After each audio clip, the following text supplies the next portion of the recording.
տիրապետում եւ քննարկվելու է Հայաստանի հարցը, չգիտեմ բաց թե կուլիսներում, մեր Գրիգորյանը առանձին հանդիպում Պուտինի հետ չի ունենա, դա եւ սուբորդինացիայի խախտում է եւ արողակարգի խախտում է եւ ընդհանրապես Պուտինի ոչի մեջ չի մտնում, նման այդ կարգի սուբորդինացիայի խախտումը մանավանդ որ Հայաստանը հիմա վարում է Ռուսաստանի էլիտայի կարծիքով թշնամական քաղաքականություն։ Հայաստանը կստանա դեղին քարտ, այսինքն իրան ժամանակ կտան որոշակի ինչ-որ խնդիրներ լուծելու համար,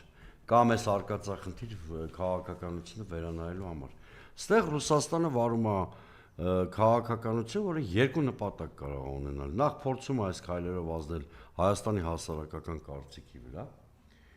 այսինքն շատ բարձր, իհարկե ընտրություններ, բավականին ուշացած չի, ուշացած է, բայց հիմա այդ է։